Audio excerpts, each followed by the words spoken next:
Welcome to Your World, a program about whatever is international at Central. I'm your host, Steve Horowitz. And today we're going to talk about a fascinating country that probably most Americans don't know a great deal about. That country is Ecuador. And my guests today are two people who are very familiar with that country. One is Arturo Garate from Ecuador, and Rebecca Garate, study abroad advisor at Central. Arturo is currently a student. So welcome to the show. Thank you. And Rebecca, let's start by asking you how you got involved with Ecuador, how you got interested in Ecuador. That's a kind of a funny question because before I went, I really knew nothing about the country. How long ago was that? 6 years ago now, I guess. About six and a half. I decided I wanted to study abroad. I was a Spanish major in college and decided I had to study abroad to develop my Spanish skills. So there was a girl in one of my Spanish classes who was from Guayaquil, which is the city where I ended up studying abroad. And just because I knew her, I decided to go to Ecuador. And there was also a program through the International Partnership for Service Learning where I could do kind of an internship or a civic engagement project in Ecuador at the same time as studying Spanish. So that's why I chose the program that I chose. So you went to Ecuador, and then you probably met in Ecuador, is that right? Yeah, correct. We went to the same university. So I actually met the first day I was there. And so that's the advice you give to the people who come to you about study abroad at Central. Yeah, I'm one of the people that got married on my study abroad program. So yeah, I don't give that advice to students, but I don't say, I mean, it wasn't a bad decision for me, but it doesn't make parents really happy, so. And so, Arturo, now you've been studying at Central for about a year? Half a year? About a year. And what are you studying here? Just taking different subjects to grow my knowledge and you know, and experience in different subjects. Like I've been taking cultural anthropology, geography, some web design classes that will help you in the future for your business, and little classes that I think that are important to have some knowledge about. And I understand that you have a business in Ecuador. Correct. Correct. What kind of business? Business is El Nomad. It's EL in Spanish El, and Nomad in English. We do what we've been working all this time in travel. It's bringing students, usually students, to Ecuador to discover completely Ecuador, to do a completely immersion program in Ecuador. So we offer internships, voluntary positions, Spanish classes, and tourism all together. Great. So those students who go to Ecuador will learn, of course, a great deal about the country. But I really do believe, and you can tell me if that's true, that most Americans don't have a lot of information or knowledge about Ecuador. It's really true. Before I went, Ecuador is dollarized. They dollarized in 1999. 1999, yep. And I went to go change my money before I went to Ecuador and quickly found out that obviously I didn't need to. But I think that shows how naive I was about the country before I went. And there's so much diversity within the country that I think people don't realize. They think Latin American, Latinos, and everyone's the same. Everyone kind of is, a Latin American. But there's a huge diversity of peoples within Ecuador. Well, let's start out maybe by just, making it clear to our viewers exactly where Ecuador is located and what countries and bodies of water it's next to. Ecuador is the easy way to describe it in a map. It's between Colombia and Peru. Colombia is in the top and Peru is in the bottom. Right next to the coast, Ecuador is the small little country you can see between Ecuador and Colombia, in South America, of course. Ecuador's got 4 regions. Got the Andes Mountains, the coast, the jungle, the Amazon jungle, and the Galapagos Islands. So that's pretty amazing, not only for students but visitors, to have an opportunity to go to all those regions. The Amazon, the name Ecuador means equator? Correct. Yeah, correct. So you can actually go to that. You can actually go to the latitude 000. That's why we publish a lot in our business. Let your wonders bring you to latitude 000 with El Nomad. So because we got a monument, there that you can stand up and write in a line, which is the latitude. You can be on the east side or the west side. So it truly is very hot at that location? Depending on where you are, because the town that we're moving to is about 7,500 feet above sea level. So with that, it's much higher, so the temperature's like springtime year-round. But once you get down to the coast, when you're at ocean level, at sea level, it's about 90 degrees and humid, so year-round. So all these regions then have different temperature, different type of climates. Correct. Right, and the people of each region are somewhat different. Do you want to say a little bit about that? There's a pocket up in the kind of northwest. Of course, Ecuador's on the west coast of South America, so in the northwestern corner, so the coastal corner of Ecuador is what they call Afro-Ecuadorianos or Afro-Ecuadorian population.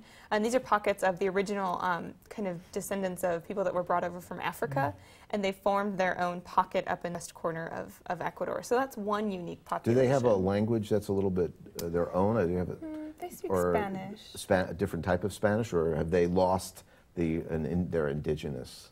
We still have a lot of indigenous population. There are different groups, small communities, indigenous. Some people say that we got until 24 different languages in Ecuador, which they're not too common, but the stronger language is Spanish, and then you have Quechua. So, and there's a lot of people who still speak it. And is that spoken through some of the other Andean countries also? Yeah. Well, it's little variations. Some in some other Andes locations they speak a little bit different, or it's a different language, but it's. I don't know how to explain this. So are the people who speak Quechua, are they primarily in the higher regions, the Andean region? The Andes. And then you get a lot of more native languages found, or kind of small village languages found in the jungles. Yeah. So in kind of the Amazonian region of Ecuador, you get lots of tribes that speak their own languages or dialects. So that's where a lot of those 24 languages are found, or within the jungle region. When students go there from Central or from other universities, other schools, do they go there primarily to study Spanish, or what fields are they usually from? I think primarily you find Spanish language in any Latin American country is the primary area of study. One benefit of what Arturo does with El Nomad is he works with community tourism, so that groups of students can go down and look at. In a lot of countries, you'll find that urbanization is a really big issue.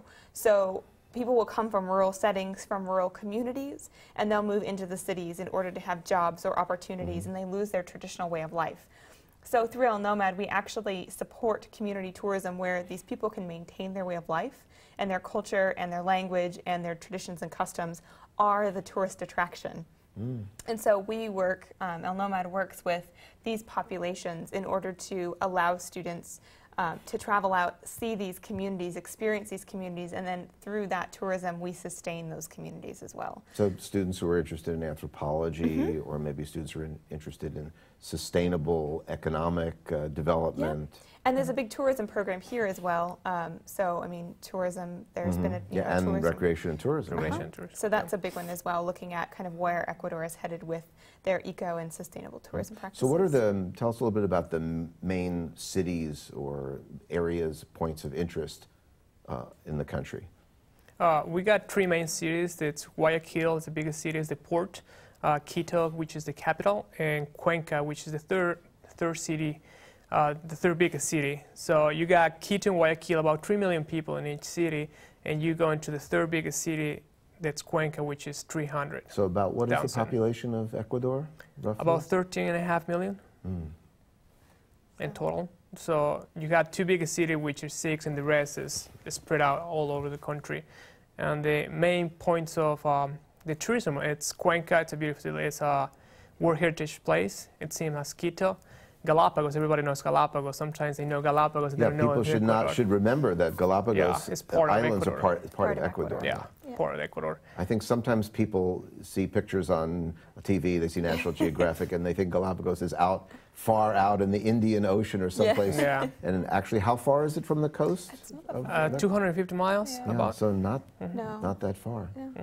By boat or what? No, usually fly out. You should fly. You can go by boat. Yeah, you but, can. So I assume that you take students out there. Yeah. Yep.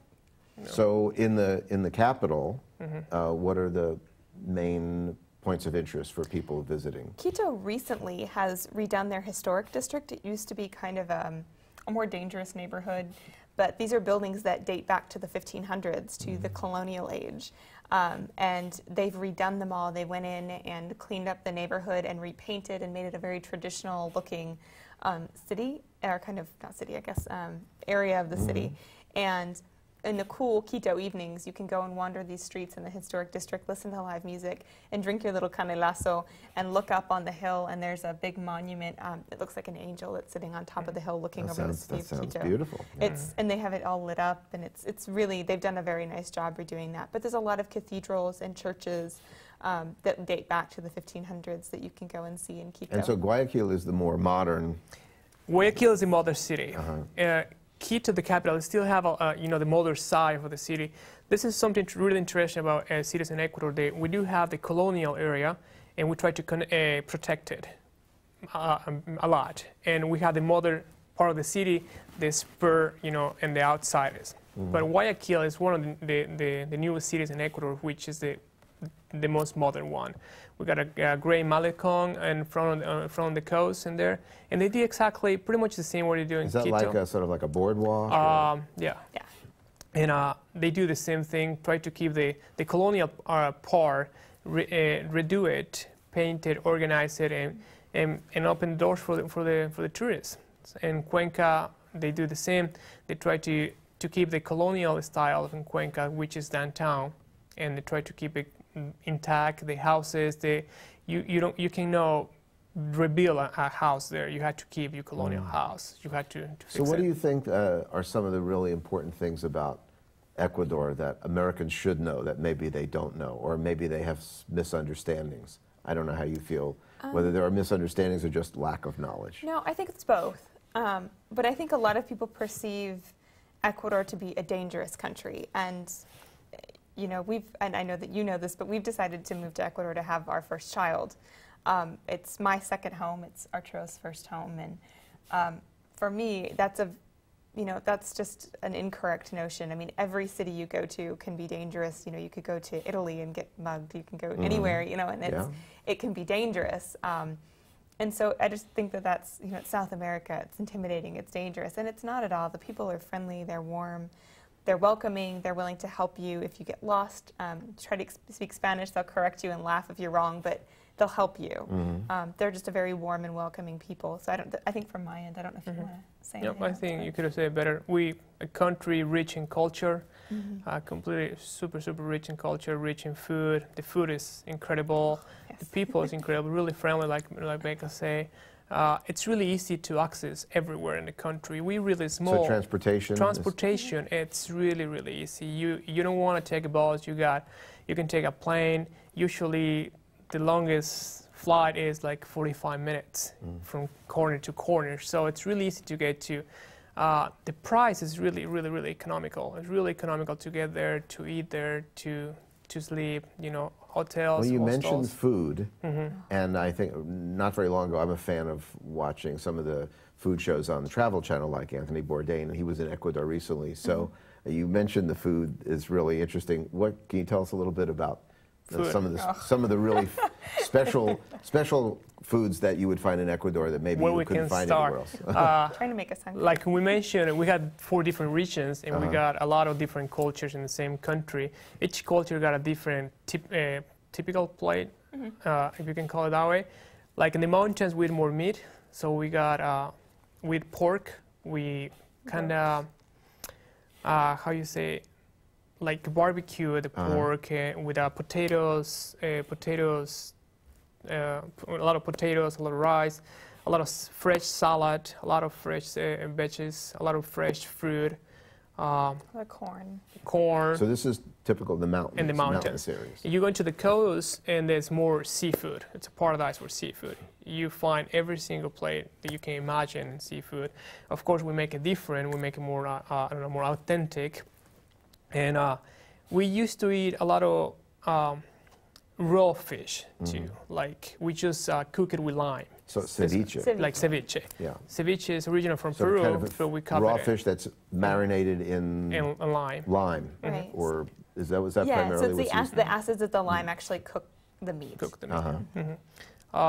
In the jungle, we got the same thing, completely different. It's more like river kind of fish, they cook a lot. So, and they fry it. Usually we fry it and we eat it with rice, beans, and corn. So what about this famous dish called cuy? Cuy. Cuy is Probably is a little difficult at first for Americans to accept or understand. I think the hardest part is the way they cook it. And this is guinea pig. This is guinea pig. It's a type of guinea pig. A type of guinea pig. Yeah. Okay. It's not like your little pet. It's not even, Okay. yeah. They're raised for this purpose. They're It's, farmed. they're farm guinea pigs, you can put it that way. They're big, they're not tiny and cute, they're really, really big and long to get more meat.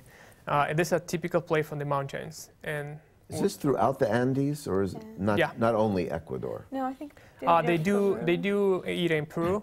What I know in the Andes, mountains in Peru, they cook it different though. We roast it like a pork. We roast it. We clean it and we take all the guts inside and then we roast it and we eat it with potatoes. Yeah, I saw that on the travel show. Yeah, Tony loved it. Yeah. It's kind of like any small animal you might eat. It's very bony. You have to work a little bit more for your meat. So it's not like eating a big pig where there's a lot of meat and a lot kind of fewer bones. So a lot more bones and fewer and a little bit less meat. How about soups that you have on that show? I remember seeing a lot of different kinds of really stews or soups. My favorite is like locro de papas, which is like a potato soup. Well, I see that you brought some things here. Maybe we can spend a few minutes to talk about them. Some things that are made in Ecuador. What are on the end there? What are those two very pretty pieces of cloth used for? Yeah, so the first one on the front is a table runner, and it's all of these things on the table are handmade. And is it alpaca? Do you know is it made out of? These ones, no, the ones next to it. So they hand weave items, and handcrafts are a really big thing. There's a lot of artisan markets in Ecuador. People do a lot of handmade products. And this table runner is it's not too big, and it just would run across the center of your table. So you were saying these bags in the middle are made from alpaca. So in the llama family. And they look just like llamas. I can't tell the difference. They're a little smaller? A little bit smaller, yeah. They're just as cute, though. But yeah, so they do almost all of the kind of wool products would come from an alpaca. Isn't that true in Ecuador, that most of them would come from, as opposed to where we get a lot of sheep's wool? They get mostly alpaca wool. So. And then what are these that look like something like beads or beans, or what are those? Yeah, so this necklace is actually made of a nut. It's a nut that's very commonly found in Ecuador, and they use it to make jewelry. And it's known as, what's it called, the nut ivory or something like that. It actually, when you cut it open, is white. And it looks exactly like an ivory. And they make all kinds of jewelry out of it, but it's literally a nut from a tree called tagua. So that's what that's made of. Yeah, beautiful. Yeah. It almost looks like wood. It does. It really does. And they'll paint it all different colors. I actually have, this is tagua as well. So what I'm wearing is also tagua. And you can see they've painted it all different colors. So it's not just the brown color or the white color, it's painted. And what about this painting? What does that represent? That's a copy of the most famous artist in Ecuador called Guayasamín, and it's famous around the world. This is he was really into express the hands and the lines of the face of the indigenous people in Ecuador. So he's showing hands of an indigenous, big and kind of fat hands. They show the So you can find his work for sale. Yeah. Or if he's one of the most famous in Ecuador, probably fairly expensive to buy an original. This is a copy of. This is completely a copy. Yeah, definitely. But it's a beautiful art. Anybody got a chance to see his work, I recommend. It's beautiful. Interesting. Now you mentioned before, and we want to talk about that for a moment. Now that you're going to be moving, so it's Ellensburg's loss that both of you are going to be heading down south, way down south. And you're leaving in about in May of. We leave May 1st to actually drive. Both of our last days here will be April 29th in Ellensburg, and then we leave to drive May 1st. So that's going to be exciting. You're driving. Yes. All the way as much as possible. Yes. Down. So, what do you anticipate in that trip? Have you done some projections, or have you emailed or blogged to other people who have taken that trip? We've read blogs. You've read blogs. And we have 6 weeks to get down there. But we've read blogs. Lots of people have done it. The only part we can't drive, of course, is the Darien Gap, which is that it's about 100 kilometers of road between Panama and Colombia. So that's the only part we actually So when you cannot get drive. to the point where you have to stop, what do you do at that point with your car? We are going to ship You had to ship it Yeah. to Colombia. Okay, to Colombia. Yeah, so we're shipping it from Colón, Panama to we're going to Cartagena. So I wonder if Colombia. it's, I might be putting you on the spot, but what countries you go through after you go through the U.S. and into Mexico? Do you go through how many different Central American countries, I wonder? We're going through 10 Central American countries plus Mexico and Colombia. And then That's after right. you leave Colombia, when you drive from Colombia to Ecuador. Colombia and Ecuador, so that's the last leg, really, Yeah. Yeah, from Colombia to kind of the Ecuador. home stretch there. That should be an amazing It will show, be. exciting. Have you done it before? Either of you done Not it? the specific trip. We had traveled a lot. We already did by land. We did South America. We started, of course, in Ecuador. We flew to Argentina, and then we went by land. We went down to Ushuaia, the last city in the south. Oh, so you've already got that whole Yeah. long South American land adventure under your belt. Yes. Yeah. Well, this Yeah. should be pretty exciting, Yeah, too. this will be great. And so you told me you're going to be blogging your whole trip? Yeah, I will be. It may be a combination of myself and then actually we're taking our housemate down with us. Her name's Becky, so we'll have Becky and Becca in the same car. But she may be writing a little bit as well. But we're going to be blogging on the El Nomad site. So it's just going to be, we're calling our adventure 2 latitude 000. So it's just El Nomad /2 latitude 000. And we'll make sure that the viewers of this show get to see exactly how they can read your blog. Yeah, definitely. And I'm hoping to do more of like a photo journal, photo blog. So I'm not droning on and on about my So there will be experiences, but plenty of photos. plenty there. of pictures on there as well. So that's kind of my goal, is to be able to share photos of our experiences and of our car. And we've had to do a major overhaul on the car. But Well, that's very exciting, along with your, the excitement of having your first child when Yes. you Yeah. are in Ecuador. yeah. So I'm really glad that with only a month and a half or so before your trip, that you're able to come on the show and share a lot about your knowledge of Ecuador and your experience there, and what you're going to be experiencing very soon. So thank you both very much for coming. Thanks for having us. Thank you very much for having us. My pleasure. And tune in next time for another program on Your World.